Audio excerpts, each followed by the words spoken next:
एक बूढ़े आदमी ने बताया, आखिर स्त्रियां कितने प्रकार की होती हैं। जय श्री कृष्णा मित्रों, आज एक बार पुनः आप सभी दर्शक भाइयों का ज्ञानवर्धक कहानी यूट्यूब चैनल में बहुत बहुत स्वागत है। बंधुओं, आज के इस प्रसंग में हम जानेंगे कि आखिर स्त्रियां कितने प्रकार की होती हैं।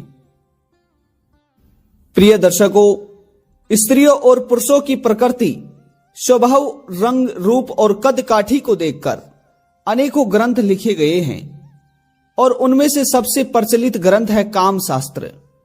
बंधुओं, वैसे तो कहा जाता है कि मनुष्य का भाग्य मनुष्य के जन्म लेने से पहले ही निर्धारित हो जाता है। बंधुओं, और वही बात काम शास्त्र में लिखी हुई है कि स्त्रियां कितने प्रकार की होती हैं।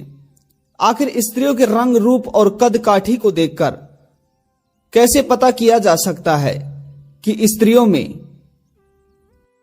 किन किन बातों को लेकर फर्क होता है, अर्थात स्त्रियां कितने प्रकार की होती हैं। बंधुओं, आज का हमारा जो प्रसंग है यह बड़ा ही ज्ञानवर्धक है और बड़ा ही प्रेरणादायक है।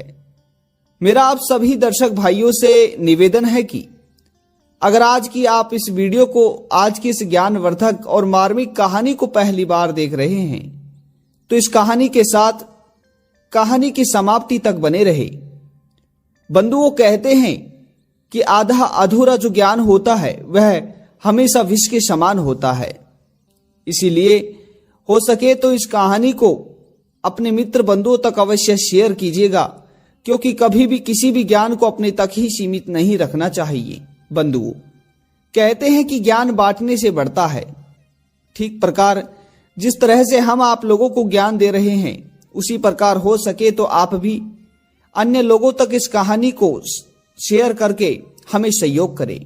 बंधुओं, शास्त्रों में मनुष्य के रंग, रूप और कद काठी को देखकर अनेकों ग्रंथ लिखे गए हैं। उनमें से सबसे प्रचलित ग्रंथ है काम शास्त्र। काम शास्त्र को मूल आधार बनाकर लिखे गए अनेकों ग्रंथ में स्त्री जाति के मुख्यतः 4 प्रकार के भेद बताए गए हैं। बंधुओं, और उन्हीं में से आज आप लोगों को हम 4 भेद बताने वाले हैं कि आखिर स्त्रियां किस प्रकार की होती हैं, कितनी प्रकार की होती हैं और किस भेद की स्त्रियां कैसी होती हैं। बंधुओं, लेकिन उससे पहले आप लोगों को हमारी इस छोटी सी कहानी को सुनना होगा। कहानी को सुनाने से पहले आप सभी दर्शक भाइयों से मेरा निवेदन है, अभी तक अगर आप लोगों ने चैनल को सब्सक्राइब नहीं किया तो सबसे पहले हो सके तो इस चैनल को सब्सक्राइब अवश्य कर लीजिएगा। प्रिय बंधुओं, आप केवल हमारे दर्शक ही नहीं, आप हमारे परिवार की तरह हो और आप लोगों की केवल एक सब्सक्राइब करने से हमारा परिवार बढ़ता है। तो प्रिय बंधुओं, हो सके तो इस जानकारी को, इस मार्मिक कहानी को मित्रों तक और बंधुओं तक अवश्य शेयर कीजिएगा।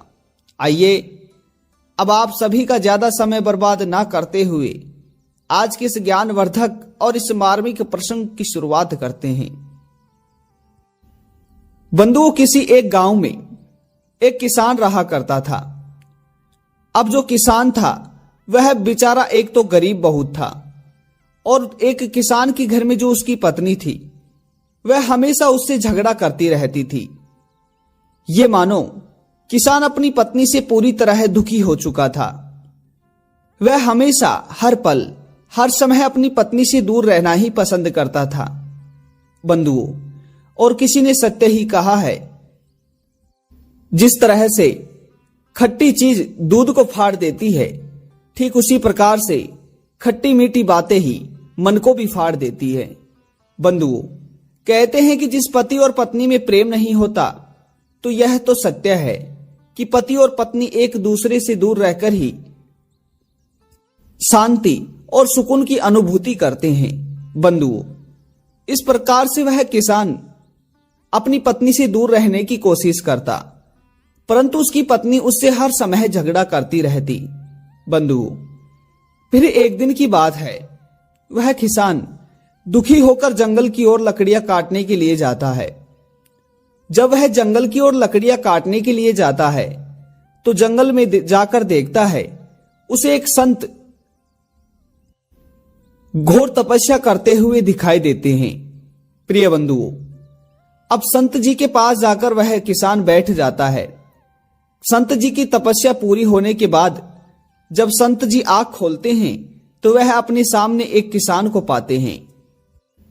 प्रिय बंधुओं, उसके बाद में जब संत जी किसान से कहते हैं कि बोलो बेटा, तुम आखिर मेरे पास क्यों आए हो, तो बंधुओं फिर किसान रोता हुआ अपनी पूरी जो जीवन की गाथा है उसको संत जी को बता देता है और कहता है कि महाराज, मैं अपने जीवन से बहुत दुखी हूं। मैं कभी भी आज तक अपनी पत्नी के चरित्र को, अपनी पत्नी की भावनाओं को, अपनी पत्नी की क्रोध और प्रेम को नहीं समझ पाया हूं। प्रिय बंधुओं, फिर संत जी किसान की ओर देखकर हंसते हैं, मुस्कुराते हैं और फिर किसान से कहते हैं कि अरे बेटा सुनो, आज मैं तुम्हें स्त्री के 4 भेदों के बारे में बताऊंगा और बताऊंगा कि स्त्रियां कितनी प्रकार की होती हैं। अगर तुमने इस बात को गौर से सुन ली तो समझना कभी भी तुम जीवन में दुखी नहीं रहोगे और कभी भी स्त्री वश का सामना तुम्हें नहीं करना पड़ेगा।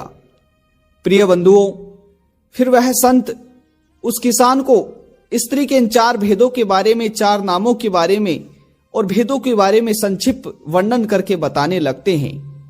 तो बंधुओं, फिर संत जी किसान से कहते हैं कि अरे बेटा, सबसे पहले बात है, शास्त्रों में और काम शास्त्र में 4 प्रकार के भेदों के बारे में बताया गया है। इनमें से पहला भेद है पच्छिनी भेद, दूसरा नाम है चित्रिणी, तीसरा नाम है संखिनी और चौथा नाम है अस्तिनी। अरे बेटा, अस्तिनी से संखिनी और संखिनी से चित्रिणी और चित्रिणी से पंछिनी को श्रेष्ठ कहा गया है। उनमें से पुत्र आज मैं तुम्हें इन चारों ही के बारे में बता देता हूं और बताता हूं कि स्त्रियां किस प्रकार की होती हैं, कितने प्रकार की होती हैं। तो हे पुत्र, सबसे पहले मैं तुम्हें पंछिनी के लक्षण बताता हूं। जो स्त्रियां पंछिनी होती हैं तो उस प्रकार से शास्त्र में पंछिनी स्त्री के अनेक लक्षण बताए गए हैं। उसके अनुसार पंछिनी स्त्री के नेत्र हिरणी के बच्चे के समान, आंखों के किनारे लाल लाल पूर्ण चंद्रमा के समान उज्जवल और गोल मुख होता है। वह कम और संतुलित मात्रा में भोजन करती है, व्यवहार में कुशल होती है, फूले हुए कमल के समान उसके पास सुगंध आती है। हे पुत्र, ऐसी स्त्री हमेशा सोने और चंपा के फूल के समान वर्ण होती है, धार्मिक प्रवृत्ति की और सदा सुंदर वस्त्र धारण करने वाली होती है और शंख के समान सुंदर गर्दन वाली होती है। हे पुत्र, ऐसी स्त्री को पंछिनी के नाम से जाना जाता है और स्त्रियों में सबसे सर्वश्रेष्ठ लक्षण पंछिनी स्त्री के ही कहा जाता है। प्रिय बंधुओं, उसके बाद वह संत दूसरी स्त्री के बारे में बताते हैं। संत कहते हैं कि दूसरी स्त्री है चित्रिणी। चित्रिणी स्त्री का शरीर दुबला पतला होता है, मंद गति से चलने वाली, नेत्र चंचल होते हैं, संगीत और शिल्प कला में रुचि रखने वाली होती है। इनका कद न बहुत लंबा होता और न ही बहुत छोटा होता, पतली कमर, मोर जैसी आवाज, काले बाल, शंख के समान गर्दन वाली और चित्रकला में निपुण ऐसी स्त्री चित्रिणी कहलाती है। बंधुओं, उसके बाद संत तीसरी स्त्री के बारे में बताते हैं और कहते हैं कि पुत्र, तीसरी स्त्री है संखिनी। हे पुत्र, संकीनी प्रकृति की स्त्री जो होती है वह स्वभाव में क्रोधी होती है, तेजी से चलने वाली, मध्यम मात्रा में भोजन करने वाली, पितृ प्रकृति वाली। संखिनी स्त्री लाल रंग के फूल और वस्त्रों में विशेष रुचि रखती है। इनकी आवाज में गहराहट होती है, काले और घने लंबे बाल होते हैं और दिखने में बड़ी ही आकर्षक होती है। ऐसी स्त्री को संकीनी कहा जाता है। बंधुओं, फिर संत जी कहते हैं कि हे पुत्र, अब मैं तुम्हें आखिरी स्त्री के बारे में बताने वाला हूं, जरा ध्यान से सुनना। बंधुओं, संत जी कहते हैं कि आखिरी स्त्री होती है हस्तिनी। हस्तिनी स्त्री का शरीर मोटा होता है, बाल सुनहरे, खूब खाने वाली, गोरा रंग, छोटी और झुकी हुई गर्दन, धीमी चाल, मोटे होठ। ऐसी स्त्री का स्वभाव मृद होता है और जल्दी ही किसी को भी अपनी ओर आकर्षित कर लेती है। सभी से घुल मिलकर बात करती है। इसके बालों की लंबाई कम होती है। हे पुत्र, ऐसी स्त्री हस्तिनी स्त्री कही जाती है। तो हे पुत्र, मैंने तुम्हें जो 4 प्रकार की स्त्रियों के बारे में बताया है, और इस बात को तुम गौर से सुना हो और समझ गए हो, तो अब तुम्हें जीवन में कभी भी स्त्रियों के बारे में ना समझ होने का ज्ञान प्राप्त नहीं होगा, ना समझ होने के बारे में अपने आप में महसूस नहीं होगा। हे पुत्र, आज के बाद तुम हमेशा सुखी रहोगे। तो हे बंधुओं, मैं आप लोगों से आशा करता हूं कि आज का ये प्रसंग आप लोगों को अवश्य पसंद आया होगा। अगर आज की हमारी ये मार्मिक और ज्ञानवर्धक कहानी आप सभी को पसंद आई हो, तो आज के इस प्रसंग को, आज की इस वीडियो को अपने मित्र और बंधुओं तक अवश्य शेयर कीजिएगा, क्योंकि आप हमारे चैनल को सब्सक्राइब करते हैं, हमारी वीडियो को शेयर करते हैं, तो उससे हमारा मनोबल बढ़ता है, हमें अच्छा लगता है। तो हे बंधुओं, वीडियो को शेयर कीजिएगा और कमेंट बॉक्स में कहानी कैसी लगी कमेंट के माध्यम से अवश्य बताइएगा। और पुनः मिलते हैं को नई जानकारी और नई कहानी के साथ। तब तक अपना ख्याल रखिएगा। धन्यवाद। जय श्री कृष्णा।